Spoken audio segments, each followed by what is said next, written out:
കർത്താവിന് മഹത്വം. വിശുദ്ധ യോഹന്നാൻ എഴുതിയ സുവിശേഷം 14-ാം അധ്യായം. യേശു പിതാവിലേക്കുള്ള വഴി. നിങ്ങളുടെ ഹൃദയം അസ്വസ്ഥമാകേണ്ട, ദൈവത്തിൽ വിശ്വസിക്കുവിൻ, എന്നിലും വിശ്വസിക്കുവിൻ. എന്റെ പിതാവിന്റെ ഭവനത്തിൽ അനേകം വാസസ്ഥലങ്ങളുണ്ട്. ഇല്ലായിരുന്നെങ്കിൽ നിങ്ങൾക്ക് സ്ഥലമൊരുക്കാൻ പോകുന്നുവെന്ന് ഞാൻ നിങ്ങളോട് പറയുമായിരുന്നു. ഞാൻ പോയി നിങ്ങൾക്ക് സ്ഥലമൊരുക്കി കഴിയുമ്പോൾ ഞാൻ ആയിരുന്നിടത്ത് നിങ്ങളും ആയിരിക്കേണ്ടതിന് ഞാൻ വീണ്ടും വന്ന് നിങ്ങളെയും കൂട്ടിക്കൊണ്ടുപോകും. ഞാൻ പോകുന്നിടത്തേക്കുള്ള വഴി നിങ്ങൾക്കറിയാം. തോമസ് പറഞ്ഞു, കർത്താവേ, നീ എവിടേക്ക് പോകുന്നുവെന്നോ ഞങ്ങൾക്ക് അറിഞ്ഞുകൂടാ. പിന്നെ വഴി ഞങ്ങൾ എങ്ങനെ അറിയും? യേശു പറഞ്ഞു, വഴിയും സത്യവും ജീവനും ഞാനാണ്. എന്നിലൂടെയല്ലാതെ ആരും പിതാവിന്റെ അടുക്കിലേക്ക് വരുന്നില്ല.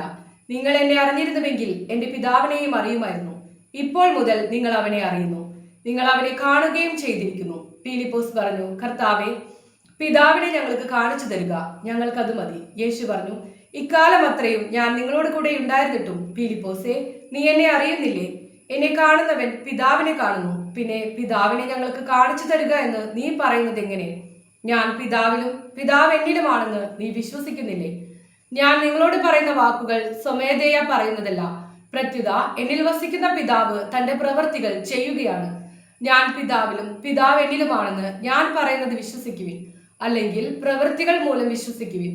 സത്യം സത്യമായി ഞാൻ നിങ്ങളോട് പറയുന്നു, എന്നിൽ വിശ്വസിക്കുന്നവനും ഞാൻ ചെയ്യുന്ന പ്രവൃത്തികൾ ചെയ്യും.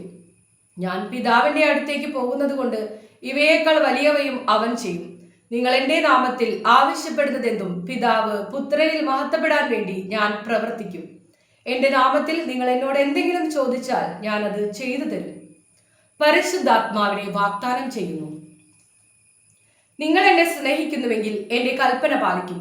ഞാൻ പിതാവിനോട് അപേക്ഷിക്കുകയും എന്നേക്കും നിങ്ങളോട് കൂടെ ആയിരിക്കാൻ മറ്റൊരു സഹായകനെ അവിടെ നിന്ന് നിങ്ങൾക്ക് തരുകയും ചെയ്യും. ഈ സത്യാത്മാവിനെ സ്വീകരിക്കാൻ ലോകത്തിന് സാധിക്കുകയില്ല, കാരണം അത് അവനെ കാണുകയോ അറിയുകയോ ചെയ്യുന്നില്ല. എന്നാൽ നിങ്ങൾ അവനെ അറിയുന്നു, കാരണം അവൻ നിങ്ങളോടൊത്ത് വസിക്കുന്നു, നിങ്ങളിൽ ആയിരിക്കുകയും ചെയ്യും. ഞാൻ നിങ്ങളെ അനാഥരായി വിടുകയില്ല. ഞാൻ നിങ്ങളുടെ അടുത്തേക്ക് വരും. അല്പസമയം കൂടി കഴിഞ്ഞാൽ പിന്നെ ലോകം എന്നെ കാണുകയില്ല, എന്നാൽ നിങ്ങൾ എന്നെ കാണും. ഞാൻ ജീവിക്കുന്നു, അതിനാൽ നിങ്ങളും ജീവിക്കും. ഞാൻ എന്റെ പിതാവിലും നിങ്ങൾ എന്നിലും ഞാൻ നിങ്ങളിലുമാണെന്ന് ആ ദിവസം നിങ്ങൾ അറിയും. എന്റെ കൽപ്പനകൾ സ്വീകരിക്കുകയും പാലിക്കുകയും ചെയ്യുന്നവനാണ് എന്നെ സ്നേഹിക്കുന്നത്. എന്നെ സ്നേഹിക്കുന്നവനെ എന്റെ പിതാവും സ്നേഹിക്കും. ഞാനും അവനെ സ്നേഹിക്കുകയും എന്നെ അവന് വെളിപ്പെടുത്തുകയും ചെയ്യും. യൂദാസ് കറിയോത്തയല്ല അവനോട് പറഞ്ഞു, കർത്താവേ, നീ നിന്നെ ഞങ്ങൾക്ക് വെളിപ്പെടുത്താൻ പോകുന്നു, എന്നാൽ ലോകത്തിന് വെളിപ്പെടുത്തുകയില്ല എന്ന് പറഞ്ഞത് എന്താണ്? യേശു പ്രതിവചിച്ചു, എന്നെ സ്നേഹിക്കുന്നവൻ എന്റെ വചനം പാലിക്കും. അപ്പോൾ എന്റെ പിതാവ് അവനെ സ്നേഹിക്കുകയും ഞങ്ങൾ അവന്റെ അടുത്ത് വന്ന് അവനിൽ വാസമർപ്പിക്കുകയും ചെയ്യും. എന്നെ സ്നേഹിക്കാത്തവനോ എന്റെ വചനങ്ങൾ പാലിക്കുന്നില്ല. നിങ്ങൾ ശ്രവിക്കുന്ന ഈ വചനം എന്റേതല്ല, എന്നെ അയച്ച പിതാവിൻ്റെതാണ്. നിങ്ങളോട് കൂടെ ആയിരിക്കുമ്പോൾ തന്നെ ഇതു ഞാൻ നിങ്ങളോട് പറഞ്ഞിരിക്കുന്നു. എന്നാൽ എന്റെ നാമത്തിൽ പിതാവ് അയക്കുന്ന സഹായകനായ പരിശുദ്ധാത്മാവ് എല്ലാ കാര്യങ്ങളും നിങ്ങളെ പഠിപ്പിക്കുകയും ഞാൻ നിങ്ങളോട് പറഞ്ഞിട്ടുള്ളതെല്ലാം നിങ്ങളെ അനുസ്മരിപ്പിക്കുകയും ചെയ്യും. ഞാൻ നിങ്ങൾക്ക് സമാധാനം തന്നിട്ട് പോകുന്നു. എന്റെ സമാധാനം നിങ്ങൾക്ക് ഞാൻ നൽകുന്നു. ലോകം നൽകുന്നത് പോലെയല്ല ഞാൻ നൽകുന്നത്. നിങ്ങളുടെ ഹൃദയം അസ്വസ്ഥമാകേണ്ട, നിങ്ങൾ ഭയപ്പെടുകയും വേണ്ട. ഞാൻ പോകുന്നെന്നും വീണ്ടും നിങ്ങളുടെ അടുത്തേക്ക് വരുമെന്നും ഞാൻ പറഞ്ഞത് നിങ്ങൾ കേട്ടല്ലോ.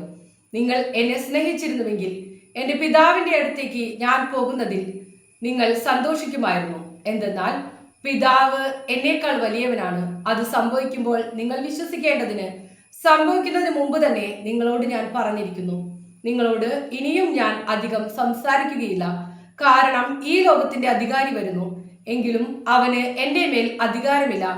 എന്നാൽ ഞാൻ പിതാവിനെ സ്നേഹിക്കുന്നുവെന്നും അവിടുന്ന് എന്നോട് കൽപ്പിച്ചതുപോലെ ഞാൻ പ്രവർത്തിക്കുന്നുവെന്നും ലോകമറിയണം. എഴുന്നേൽക്കുവിൻ, നമുക്ക് ഇവിടെ നിന്ന് പോകാം. മാലാഖമാരുടെ ഹല്ലേലൂയ.